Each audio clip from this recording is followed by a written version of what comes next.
And welcome to a special edition of Power Play. I'm Vashi Capellos, live this evening in Washington, D.C. The big meeting, well, it's taken place finally. That meeting between U.S. President Donald Trump and Canadian Prime Minister Mark Carney, long awaited and highly anticipated.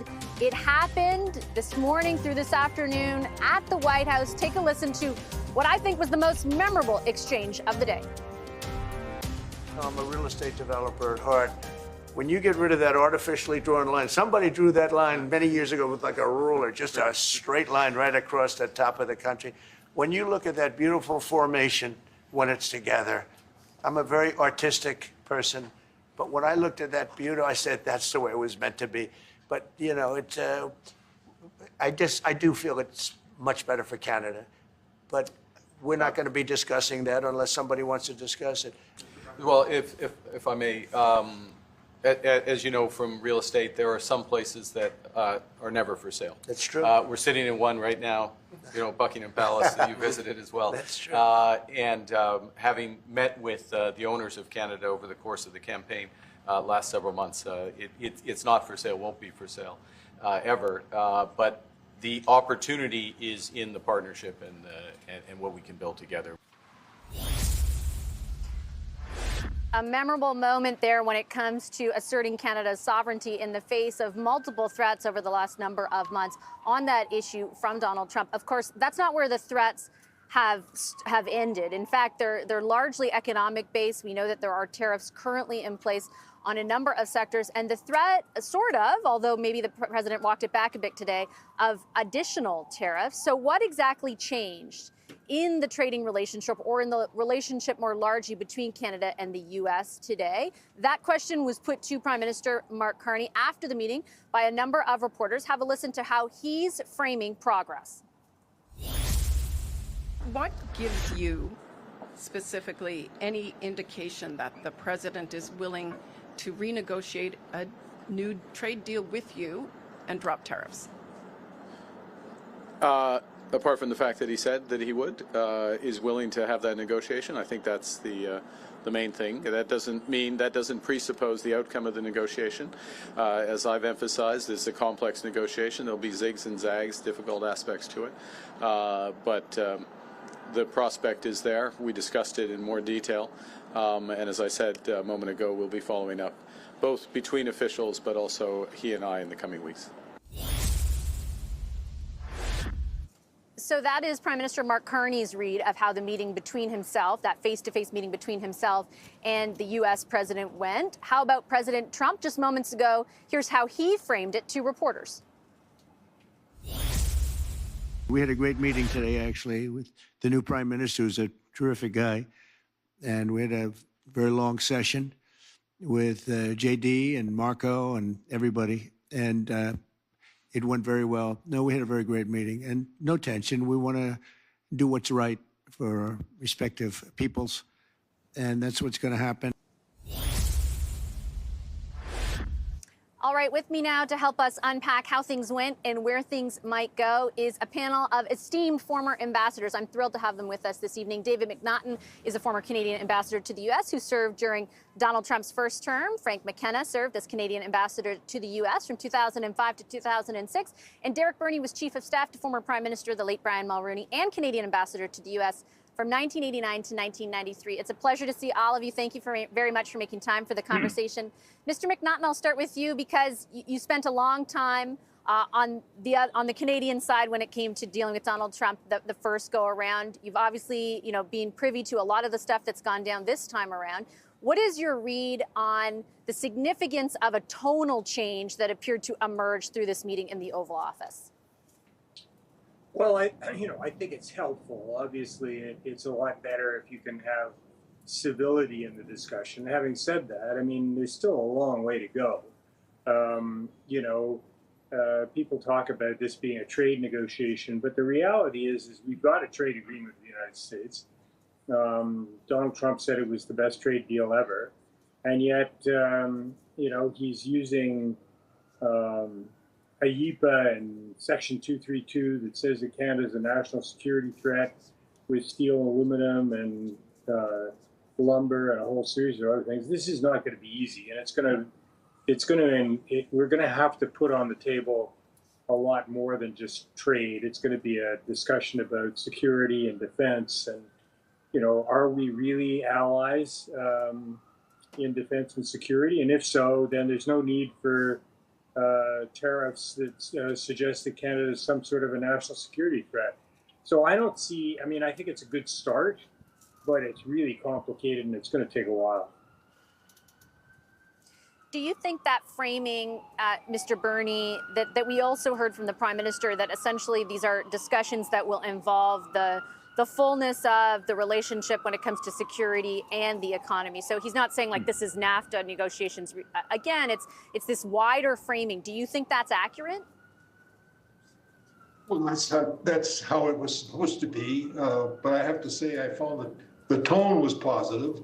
But as David implied, when you get to the substance, it was often contradictory. At least that's the most diplomatic term I could use for it. Because Donald Trump has these absurd notions that we are selling them things that they don't need, which is ridiculous. It's poppycock, and he should know that. I mean, the oil, the uranium, the aluminum, the steel, the electricity, the potash that we are selling is not because of the color of our eyes. It's because Americans need those things. And for him to deny that and at the same time support the USMCA, it's hard to make sense of where he's coming from on trade in particular. I thought the Prime Minister did a solid job on the sovereignty point. He was firm, but he did it in a good spirit, which is the best way you can handle it with a guy like Donald Trump. He said the right things about defense, which we all would agree is a vulnerability for Canada if we're going to get into a national security debate. But if the Americans have problems with the fairness of our trade, and if the president still supports the USMCA, why don't they use the dispute settlement mechanisms that are there to air those kind of complaints instead of just doing it with irrational comments repeatedly to their public? It boggles the mind. So yeah, good tone, good start, better than it could have been, especially dealing with somebody as contradictory as Donald Trump. But we got a long way to go to get out of the woods on this one. Yeah, Mr. McKenna, Mr. Bernie brings up a good point about how difficult it is to reconcile all the different things Donald Trump said about the trading relationship between our two countries. The only thing I would maybe ask you about in that vein is the fact that we've now got two groupings of Canadian goods, including more recently auto parts, that all of a sudden behind the scenes became exempt from the tariffs that Donald Trump was saying would apply to them because they are, so-called USMCA compliant. Do you think that offers a bit of a window into the possibility that there is a tacit acknowledgement, at least in his administration, if not, completely not overtly in this meeting, but tacitly through his administration, that agreement means something? I don't know. Yeah, I just want to start by saying that we've set the bar very low when the fact that the president respected our prime minister and that we were able to say we weren't for sale is kind of the takeaways from the meeting. The actual fact is it was a good meeting because of what took place afterwards, where the parties went inside a room and rolled up their sleeves and had a good conversation about the issues and started a process.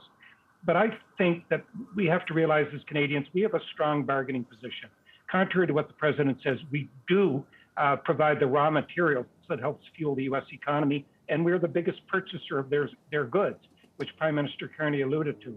And I don't think it's an accident that they walked back some of the auto tariffs because they were feeling the pain. Every time there's a pain point, this president tends to budge. And similarly, with respect to the 25% so-called fentanyl tariffs, they've walked that all the way back so that anything which is CUSMA compliant is not obliged to pay those tariffs. So I don't feel any sense of negativity because the president said, look, we're not backing away from tariffs. He will. If there's pain and if he's got constituencies that push him hard enough, he will back away. And our position is a strong one, and I think we should play the hand strong. If we are about, as the Prime Minister indicated, Mr. McNaughton, to embark on these sort of widely framed negotiations, I was listening closely in his press conference as he sort of detailed, look, it's going to be a negotiation. We're not going to talk about, be able to measure progress through every step of it. But I was thinking to myself, like, what is the Canadian objective? What is ultimately the objective at the end of the day through that negotiation? Is it to just save the furniture, or in your view, should it be something different? Well, I think there's an opportunity to develop a closer defense and security arrangement. I think, as we all acknowledge, we haven't been doing as much as we should, and yet we've got a really great story about Canada's contribution to military and defense and security for years. I guess the thing that worries me more than anything is, when you look at the other people that were in the room, I mean, you've got, you got Lutnick, who goes and repeats a lot of Donald Trump's crazy, things about $200 billion subsidies. J.D. Vance, who, is mouthing the same kind of thing. And then, I guess you could say, Marco's, Rubio's probably the most sensible. You got Stephen Miller hanging around there, who's a real problem. I mean, at least in the last go-round, we had Bob Lighthizer, who was protectionist, but he was smart and he paid attention to facts. I mean, you could actually have a sensible discussion without all these extraneous, stupid, bogus issues being raised. So I do think it's going to be challenging. But, the other thing the Prime Minister said, which I think we all need to keep in mind, is we have a job to do at home, too. We have a lot of things that we need to be doing to get our act together that we have been delaying, whether that is, getting natural gas to Asia to reduce coal usage, whether it be, getting critical minerals out of the ground. I mean, I remember in Washington, I raised with the National Security Advisor about critical minerals many years ago, and he said, David, we'd love to have your critical minerals, but we need them before you get them out of the ground in 2050. And I think this is a wake-up call for us while we're going on negotiating with Donald Trump and his gang. We need to also be spending our time focusing on what can we do in terms of getting our act together in Canada, whether it be, free trade with, among the provinces, whether it be diversifying our markets, whatever it is. This is a wake-up call, and we can't just simply, hope that somehow or other this is going to pay dividends. I think it will, but as Frank said, I think it's going to take some time, and he's going to have to feel some pain from the tariffs. And the businesses are going to have to feel some pain before he backs off.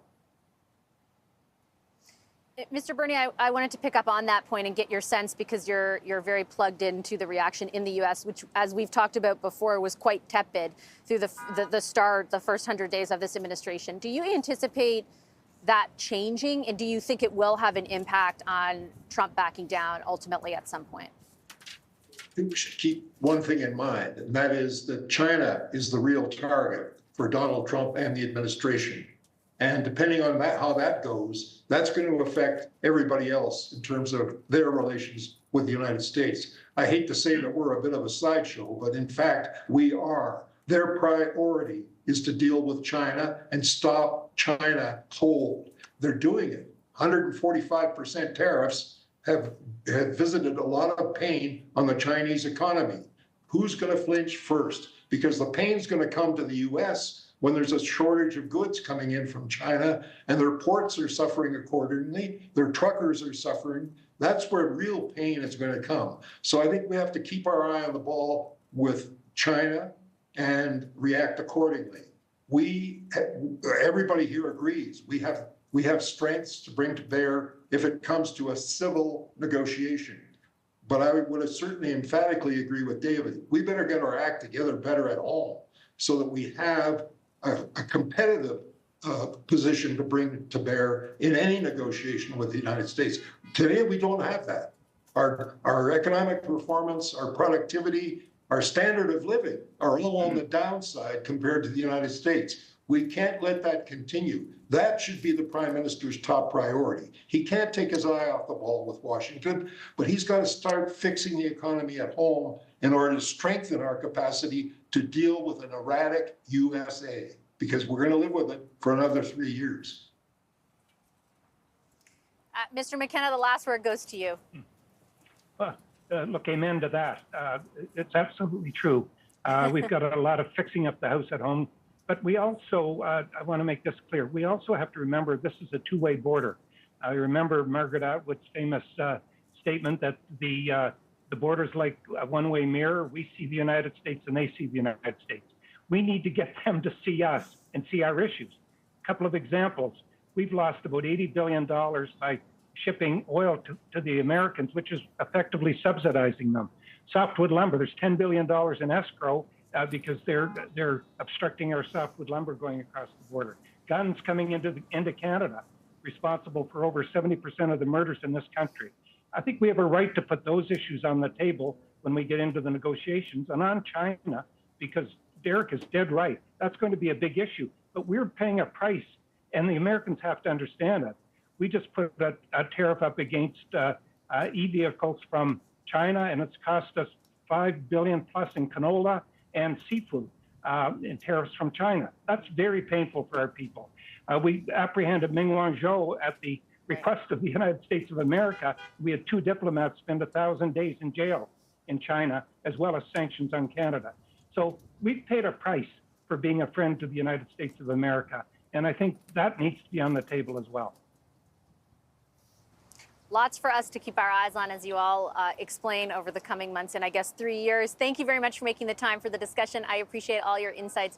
Frank McKenna, Derek Birdie, and David McNaughton, all 3 former Canadian ambassadors to the United States. We've got a lot more coming up on tonight's special edition of Power Play, live from Washington. Our front bench will join me to talk about the politics and how things went in that big meeting between Prime Minister Mark Carney and President Trump. Brian Gallant, Monty Solberg, and Tom Mulcair will be here. Plus, we're going to check in on something brewing in Ottawa. The Conservative caucus is meeting as we speak. Their leader, Pierre Poilievre, first time he's facing them since their election loss. We'll be talking about that a little bit later on as well. Back in a moment with more coverage live from Washington.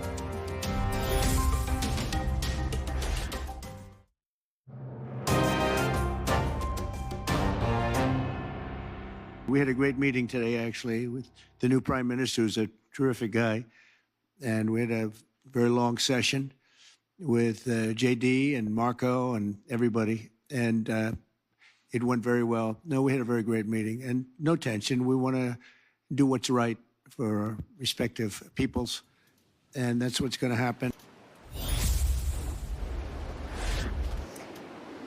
U.S. President Donald Trump there just last hour in Washington telling reporters how he would characterize the meeting that took place in this city a few hours ago with Canada's Prime Minister Mark Carney. Lots to analyze about what was said and what wasn't. Here to help us unpack the potential consequence of this meeting is Eric Ham. He is our U.S. political analyst for CTV News. Eric, it's good to see you as always. Good to be here. What was your read on this meeting? I feel like the bar in Canada was like, oh gosh, hopefully he's not Zelensky. He wasn't. Is there anything more to take from what went down in your view? I think the biggest takeaway from this meeting was the level of respect that we saw from the president towards the prime minister. And I think the president was very clear that he wanted to build a relationship, first and foremost, with the prime minister. And I think that is what we saw take place today. I think the prime minister certainly held his ground.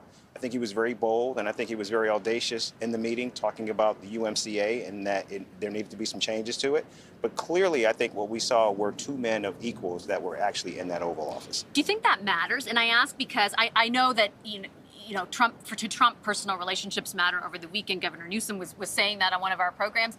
But at the same time, all that he said about the trading relationship between our two countries was factually incorrect, to say, for one. But second, clearly informing a view on how he wants to view the relationship, what he wants to pursue in terms of trade, none of which is good news for Canada. Do you anticipate any change in posture, or is he kind of resolute in viewing that the U.S. is kind of getting a bad deal from everyone? No, I think it was clear today that what we saw from both men was they were planting their flags. Like the Prime Minister made clear that changes needed to be made to the U.S.-Mexico Free Trade Agreement. But also we saw from the president that those tariffs were not going to be moved. He was not moving off of those tariffs. How do these two men actually get to a place in the middle, even if that's possible? We don't know how that will happen, because clearly I think what we're seeing here are two people that are really stuck in what they want to see happen. And what they want is diametrically opposed to what the other person wants. Which is a salient point when it comes to what comes out of these negotiations. What is your sense, or where do you fall in the analysis that's out there about whether or not Trump will bend? Like you said in the meeting, he was like, no, I'm not taking away the tariffs that are in existence. He also said he didn't think there would necessarily be more. I know that, if you consume media in Canada, you hear all these reports of bad popular opinion ratings for him, that the polls are not great, the first 100 days was full of chaos. But so many other people in other forms of news that supported him still remain very supportive. They buy, for example, that this was Biden's fault and not his. Do you think ultimately there will be something that pushes him off tariffs or off the kind of economic policy that he's pursuing? Well, what we saw today from this president is the frustration that he feels about the fact that he has not gotten a deal with another country even after his Liberation Day announcement. And I think that frustration is palpable, and I think we have seen it from him when he talks about talks with China, even though we know that they have not happened. And so he needs a deal. Can that deal be with Canada? It certainly can, but of course that means he's going to have to give something up.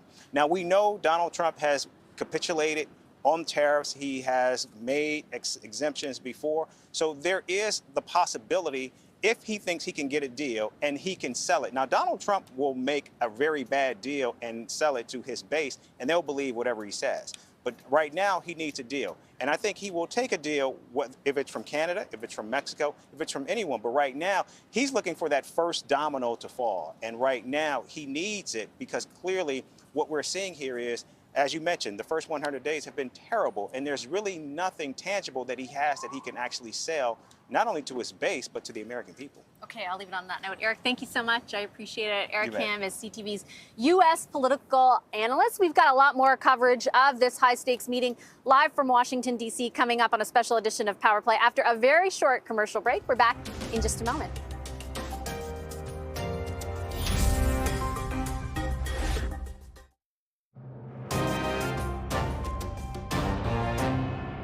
Back to work at caucus today after the most recent election.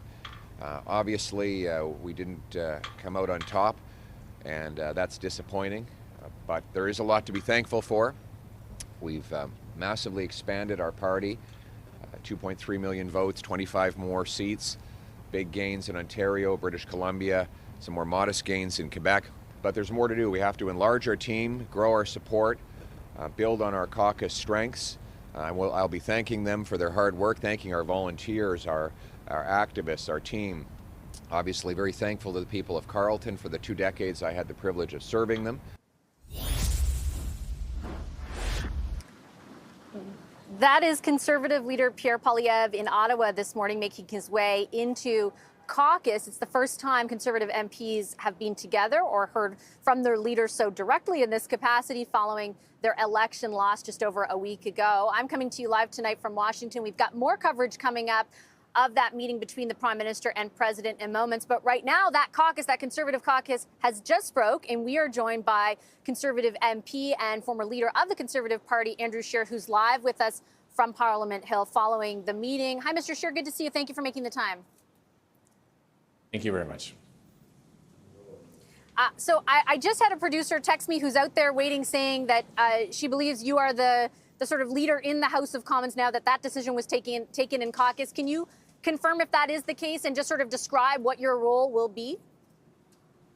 Sure, I can confirm that that our caucus has chosen me to be the parliamentary leader, if you will, the person who will have for procedural reasons, will sign the forms and do the things in the House until our leader Pierre Poilievre rejoins us. We're thrilled that we have a path forward to that. One of our colleagues, Damien Kirk from Battle River Crowfoot has very selflessly offered a path for Pierre to rejoin us in the House of Commons. So for the very short term, just for a few weeks, I'll be fulfilling the duties that need to be done by someone from the House of Commons. So do I take from that you anticipate Mr. Poilievre will be back in the House of Commons come fall? And in the interim, does that mean you're officially the leader of the opposition in the House of Commons? And will you do things like, for example, occupy Stornoway, the official residence for the official opposition leader? We have a leader of the party, and we expect that Mr. Carney will be true to his word. He has promised to call a by-election quickly so that Pierre can rejoin us in the House and lead us from the chamber. He still remains the leader of the party and the movement. He's got the support of caucus. He's got the support of 8 million Canadians who voted Conservative and our movement all across the country. So for the next few weeks, for procedural reasons, there are some things that require someone to do who has that seat in the House of Commons. I'll be taking fulfilling those duties, but he's still the leader of the party. As to other things, these are early minutes after our caucus concludes, so I might not have all the answers you might be looking for, but going forward, I can tell you that we're in good spirits. We had a good discussion, and there's definitely going to be a lot of excitement when Pierre rejoins us in the chamber and again leads us from the House. How certain, Mr. Scheer, are you of the level of support from caucus for Mr. Poilievre? My understanding is that caucus voted, for example, to adopt the Reform Act, which means the possibility exists of a leadership vote or a leadership review vote in caucus. Is that not the opposite of saying wholeheartedly you support Mr. Poilievre collectively? I'll let our caucus chair speak to formal decisions of caucus that are mandated by various pieces of legislation. But I can tell you, without a shadow of a doubt, that our team is united. Our caucus stands behind our leader, Pierre Poilievre. All of us across the country experienced a great surge in support, whether that meant more volunteers, whether that meant more lawn signs, whether it meant more votes, massive vote increases. Some of those seats that we fell short with 47% of the vote, 46% of the vote. In many cases, that represents a double-digit increase over last time. So there's a tremendous base to build on. We always recognize on behalf of the 8 million people who voted for change that we've got work to do to seal the deal next time and win and deliver that meaningful change for Canadians. But today we heard a lot of positive feedback, and the support for Pierre is evident. I think you're going to see that in the weeks and months to come, that we are a united, focused opposition caucus. Canadians expect us to get right to work. We're going to do that. We're ready to do that. Respectfully, Mr. Scheer, are you sure, though, that Mr. Poilievre wasn't part of the problem? And isn't that evidenced by his, more than 4,000 vote loss in a riding that he held for 2 decades? If, in fact, caucus was so unified in their support and endorsement of Mr. Poilievre, wouldn't they not be moving forward with the Reform Act and a potential leadership vote among caucus? How does that add up? Again, if you look at what our party achieved, if you had a time machine, you go back in time a couple of years ago, and you say, the next election you're going to get 42% of the vote. You're going to see this massive new growth in people who voted for our party from groups that traditionally didn't vote for us. If you told us we would win the youth vote, win the United Trades vote, we'd be picking up in seats like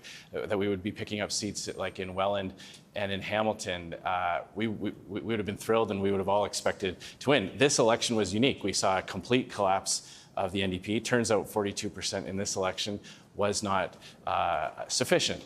So what we all recognize is that Pierre built that coalition. Pierre attracted those new voters.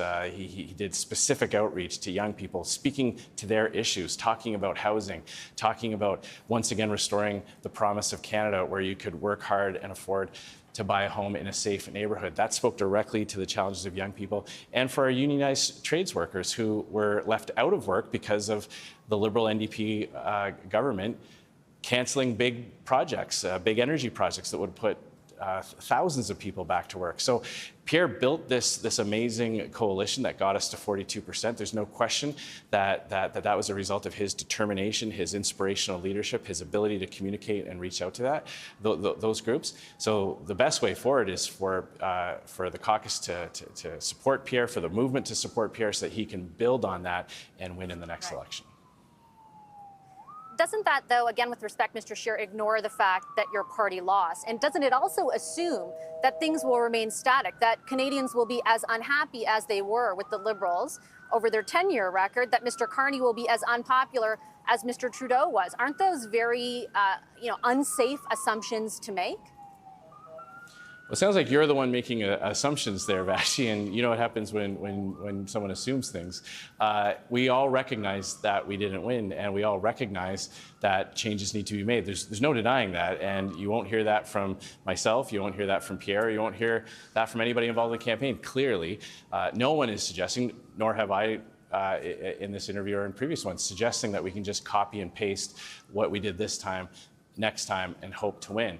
What I'm saying is that we all recognize how we got from 33, 34% in the last election to 42% in this election. And that was Pierre Poilievre. That was Pierre Poilievre's vision to develop a platform in consultation with caucus, based directly on the stories he's heard from individual Canadians who are suffering under the Liberal policies. He put that platform together. He put forward a communications plan to articulate what conservatism would do for hardworking Canadians.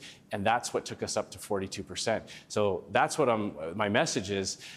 We all recognize that Pierre got us to this point and that he is the one that can take us to the next level, get those missing 3, 4, 5% that we need. Now, if we are living in a new reality where the NDP have completely collapsed, we don't know what that means. We don't know where they'll go in the future. So no one is counting on a resurgence next time.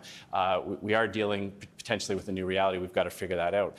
So one of the things that I'm confident is that we're going to take the time to do that, pour through the data, actually look at results and compare them to previous elections and see, okay, here's where we saw growth, here's where we maybe missed an opportunity. How do we address that without losing the people that we've brought on board? That is going to take some time, but it's going to be done with people who have our party's best interests at heart, who have the best interests of Canadians at heart. And when we're finished that process, I'm very confident that Pierre is going to be able to chart the course in the next campaign that will finish the job. But that is, again, with respect, Mr. Scheer, making assumptions. It's making assumptions that the votes that you were able to win, that growth, which you deserve credit for, is going to hold. I don't understand how that assumption can stick when a whole lot, as we've seen in just the last few months, can change. And again, when you talk about Mr. Poilievre's responsibility in building that coalition, if it were all him, would he not have won his own riding? No, I mean, you keep using this word assumption. What I'm telling you is that Pierre has built this coalition. We've seen this growth. No one is assuming that is just going, if we can just do the exact same thing and get the same results. We have to go out and re-earn that support every single day. Every member of parliament, every party activist, and no matter what the stripe knows, you can never take any vote for granted.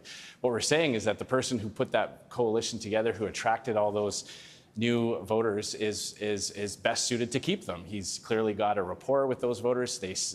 New voters, new Canadians, young people, tradespeople, they definitely see something in Pierre. They responded to his message in big numbers. So it's safe to assume that, I shouldn't say assume, I think it's reasonable to believe that the person who put those people inside our tent, who recruited them into the movement and earned their trust, is best suited to keep them and build on that going forward. And that's what that's what Conservatives heard loud and clear across the country and in every region. You know, when you look at the results, incredible growth. We hit high 40s in many ridings and just fell short by a few hundred votes. So, you know, learning from that, finding out which opportunities that were missed need to be taken, capitalized on next time. Some things around, you know, technical aspects of the campaign. Those are all very important questions, and we're going to take the time to get it right, to pour through that data, to have conversations with candidates who fell short by just a little bit, hear from them what they believe the adjustments should be made. But the key takeaway is that the best person suited to do that is the person who got us so incredibly close, built this movement up to these unprecedented levels in many parts of the country, and who has now the expertise of running a national campaign and knows exactly, from his perspective, what he would do differently, combined with all the feedback he's going to get from MPs and candidates. Okay, I got to leave it there, Mr. Scheer. I'm out of time. I appreciate your time as always. Thank you. Thank you so much. Thank you. That's Conservative MP Andrew Scheer. You heard it there. He will be the new leader of the Conservative Party in the House of Commons until Pierre Poilievre is able to return following a by-election that could take place in the next few months in Alberta. I'm going to take a quick break live from Washington. We've got more special coverage of our top story, the Prime Minister's meeting with the President, after that break. Stay right there.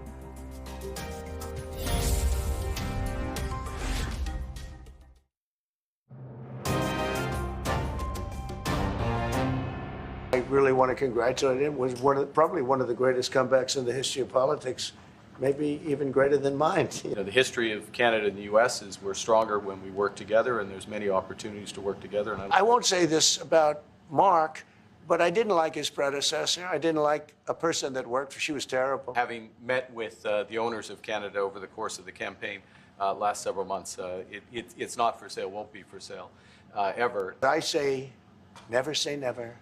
I've had many things that were not doable, and they ended up being doable, and only doable in a very friendly way. Have you asked the president to stop calling Canada the 51st state? Yes. Today. Okay, specifically, what did you ask him? Exactly what you just said. The highlights there from that high stakes and long awaited meeting between Prime Minister Mark Carney and U.S. President Donald Trump. Welcome back to a special edition of Power Play. I'm Vashi Kapelos, live in Washington this evening. We've got a lot to talk about with our front bench. With me tonight, former New Brunswick Liberal Premier Brian Gallant. He's now the CEO of Space Canada. Former federal Conservative Cabinet Minister and MP Monty Solberg is here. He is the CEO of U.S. Public Affairs. And CTV News political analyst and former leader of the federal NDP, Tom Mulcair, rounds us out this evening. Hi, everybody. Very nice to see you. Thank you for making the time. Brian, I'll start with you because so much is being made about the fact that Donald Trump didn't call the Prime Minister governor, that he didn't seem to openly disparage him, that he wasn't, quote unquote, Zelensky'd. How much stock do you place in that? The bar is pretty low in terms of judging the president and in the way in which he's being respectful or not towards his visitors. So since the bar is pretty low, there's no question that I think anybody watching would say that that went relatively well. Can't stress the word relatively enough, in the sense that the president seemed to be respectful as best as he can be to the prime minister. Certainly from the prime minister and his team's point of view, I'm guessing that in itself is seen as a relief and probably even a win.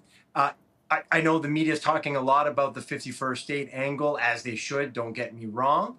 But I watched the scrum, I watched the meeting from the Oval Office, and I think Trump just doesn't want to admit that it's a bad idea. He still wants to put it out there, but he definitely made it, I thought, clear in his thinking today that it takes two to tango, and to quote him, and essentially, I think, saying that basically if Canada would want that, then the U.S. would be open to it. So it's a bit of a different positioning and posture that he had in the past. And from that, though, he couldn't help himself, though, right? He obviously went into great detail as to why he thought it would make sense for Canada and that Canada should want to tango. And then the Prime Minister, I thought, did a very good job of interjecting in a very limited capacity at the right times, but very forcefully. And he did so, of course, on those comments and on that topic. So I think he handled it quite well. if in fact, Monty, pardon me, let's say the sovereignty issue, and we heard there at the end of that clip, the Prime Minister did tell reporters that he asked the president to stop, talking about Canada as the 51st state. Let's say for sake of argument that does become removed. We still face a monumental economic challenge. And we also face somebody who isn't reliable, right? Who signed a trade deal and then contravened it on multiple occasions over the last few months. How problematic is that? Like, even if we do embark on these negotiations, can we ever really rely on what we get from Trump? Well, it's definitely problematic. It's always a circus when we're dealing with President Trump. Definitely a political victory for Mark Carney and saying that Canada is not for sale and telling the president that he doesn't want Canada to be referred to as the 51st state. That's all great, but the real important thing where the rubber meets the road is on tariffs, and those tariffs remain in place. And there was no real indication that any of that is going to change anytime soon. So in the meantime, Canadian workers are vulnerable to layoffs. And, until we get that addressed, we really don't have a real victory. The next step, of course, is to get on to a Canada-U.S. Mexico trade agreement and rework that. But again, the future of that is quite murky, and lots of headlines today, lots of crazy talk. But really, where are we? Have we moved the ball down the road very much at all? I'm just not sure. Even Tom, the idea of those talks being trilateral seems to be dissipating, because all of the discussions today were about a bilateral relationship moving forward. So that will be, I guess, one thing to keep our eye on. Your read on how this meeting went and if it's meaningful. Oh, the meeting was extraordinarily important, and I don't think it could have gone much better for Mr. Carney and for Canada. No question that Donald Trump is always going to be Donald Trump. There were unpredictable things, there were outright lies about subsidizing Canada and so forth. But overall, Trump was able to pass his messages, and Carney was able to do the same. But I think you've zeroed in on the key issue, which is how do we renegotiate a trade deal that is among three partners, Canada, the United States, and Mexico, when Trump is not respecting his own signature on the deal that he wrote and boasted about. Today, he reiterated his line that not only was NAFTA probably the worst trade deal in the history of the United States, it was the worst trade deal in the history of the world, he told us. So that's why he had to renegotiate it. So now he's trying to find some sort of way to justify the fact that he's not respecting so many of its provisions, and it came in this form. He said, well, there was this horrible person, obviously referring to Chrystia Freeland, who was there, and then he stops in the middle of a sentence. You can realize he's sort of thinking, well, I always win negotiations, so I can't say that she won, but I'll say that she was involved and we didn't get it the exact way we wanted. So now we're going to have another deal because that one was just transitional, which is fine if you can get Trump to a place where he can respect his word. And that's where there was a very Sibylline reference by Mark Carney saying, we're going to look at that, but if we're going to come to a deal, it has to be a deal where it's going to be clear that you don't have these outs. Like, how do you don't get to claim that it's fentanyl. You don't get to put 100% tariff on films made in Canada and say that's national security, because those are the excuses you can find in those agreements. So those are going to have to be worked on. That was signaled somewhat mutedly, but signaled nonetheless by Carney. That's the starting point. You want another deal? Fine. You want to work on it? Fine. There are irritants in there for you? Fine. But we're going to come up with a deal where you can't tear it up page by page the minute you feel like doing so. I want to ask all three of you about another significant domestic story. Conservative caucus met in Ottawa today, just moments ago. I think because you were all waiting patiently, you heard our interview with Andrew Scheer, who is a former leader of the party and now will act as the, I guess, leader in Parliament. Brian, you know, the last time I think we spoke was very soon after the election, just a week ago. There's been a week since. This is really the first time we're hearing more publicly from Mr. Poilievre. They did vote to adopt the Reform Act, which could potentially include a caucus vote on his leadership. What is your sense of how safe his position as leader of the party is right now? Well, we spoke about this on the panel last week. I think there was a bit of a consensus of the panelists that he had some great arguments to use as to why he should be given another shot, but we all recognize that past leaders have not been given that opportunity. And of course, it was all made a little more complicated by not having a seat. A week is a long time in politics, and he I think has benefited from the idea that there is now a pathway for him, theoretical at this point, but about to become pretty practical, it would seem. And on top of that, the Prime Minister saying that he would call a by-election as early as possible to allow him to get the chance to take a seat in Parliament. So I think that has helped him quite a bit. And of course, I was thinking about it over the last few days. I mean, there's no question that he has, again, a lot of statistics that he can use to sort of bolster his argument. And we've heard that from Scheer and from Poilievre himself this morning. And those are fair comments. I think also the base of the party is very much behind Poilievre and probably very emphatic, right? They're very sort of keen to support him. And I think we saw that during the campaign. We were all a little confused because the polling had the Liberals ahead, but he had these sort of huge rallies with lots of supporters all jazzed up. So I think I've been thinking about that. And over the last few days, I'm sure as caucus members in the Conservative Party spoke to people in their ridings, a lot of Conservative organizers are supportive of Poilievre. So I think he has a good shot. And I think the pathway of having a seat is going to be very helpful. On a side note, it was interesting to see Scheer not say the words leader of the opposition. I mean, that's what he is. He's going to serve as the leader of the opposition. So it's very interesting. And I don't know as to why they think that would be a big issue. But nevertheless, I think the pathway is there for him. Nothing is to certainty, but we should know more over the next few days. I've just got exactly 2 minutes left. I hope to divide it equally between you, Monty, and Tom. Monty, do you think he'll stick around? Yeah, I think Pierre Poilievre is in this for the long run, but it's not going to be easy. You've got a new prime minister in place, and the circumstances have changed. And I know, Vashi, you were trying to get at that. I think it's probably quite likely we'll see a bump in the polls for Mark Carney after today's, pretty successful visit to Washington. And so how do you maintain control over your caucus in the months ahead when maybe the prospects aren't quite as rosy as they were under Justin Trudeau? I think that's going to be his long-term challenge. Last word to you, Tom. I think one of the reasons, to answer Brian's question, that he's not using the title leader of the opposition is that comes with Stornoway. So as long as Poilievre is the leader of the party, he can argue that he gets to keep Stornoway until he gets in. It is very gentlemanly and high road on the part of Mark Carney to say, no political games, I'm going to give him his by-election as soon as he wants.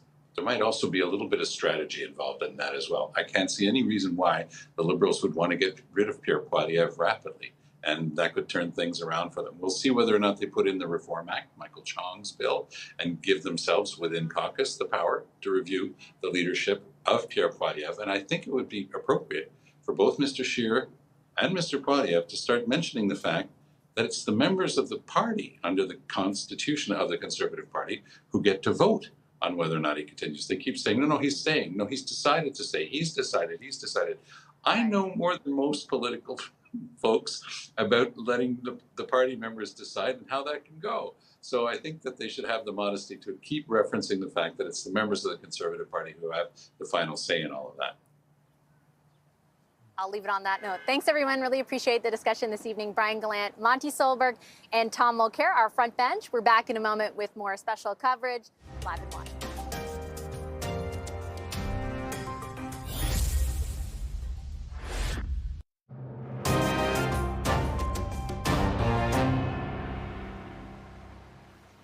Welcome back to Power Play. A significant meeting here in Washington, D.C. today between U.S. President Donald Trump and Canadian Prime Minister Mark Carney, both emerging from that meeting, calling it constructive, saying positive things about each other. The big question, however, what does that lead to? Negotiations, we are told, are underway, though to what end? We don't yet know. I'm going to leave our coverage there. We'll have lots more reaction to that meeting ahead on CTV News Channel. Thanks for watching Power Play tonight from Washington. Have a wonderful rest of your evening.